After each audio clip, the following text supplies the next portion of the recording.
ആരോഗ്യം, പണം, മനസമാധാനം. ഈ 3 കാര്യങ്ങളാണ് ഒരാൾക്ക് ജീവിതത്തിൽ ഏറ്റവും പ്രധാനപ്പെട്ടതായി ആവശ്യമായിട്ടുള്ളത്. പണവും ഐശ്വര്യവും കൊണ്ടുതരുന്ന ആ ചെടികൾ ഏതൊക്കെയാണെന്ന് പറഞ്ഞാൽ, ആദ്യത്തേത് മുളയാണ്. സാമ്പത്തിക വളർച്ച ഉണ്ടാകണം എന്ന് ആഗ്രഹിക്കുന്നവർ വളർത്തേണ്ട ഒരു ചെടിയാണിത്. രണ്ടാമത്തേത് മുല്ലയാണ്. പണത്തെ ആകർഷിക്കാൻ കഴിവുള്ള ചെടിയാണിത്. വീട്ടിൽ സ്നേഹവും ഐക്യവും വർദ്ധിക്കാനും സഹായിക്കും.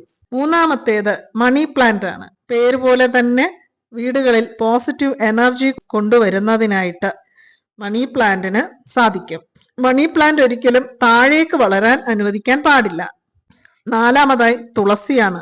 തുളസി വളർത്തിയാൽ ആ വീട്ടിൽ ലക്ഷ്മി ദേവിയുടെ കടാക്ഷം ഉണ്ടാകും. നെഗറ്റീവ് എനർജി വീടുകളിലേക്ക് വരാതിരിക്കാനും ഈ ചെടി സഹായിക്കും. ഈ ചെടികൾക്കെല്ലാം ദിവസവും വെള്ളമൊഴിക്കാൻ മറക്കരുത്. ശരിയായി പരിപാലിച്ചാൽ മാത്രമേ വിചാരിക്കുന്ന ഫലം ലഭിക്കുകയുള്ളൂ.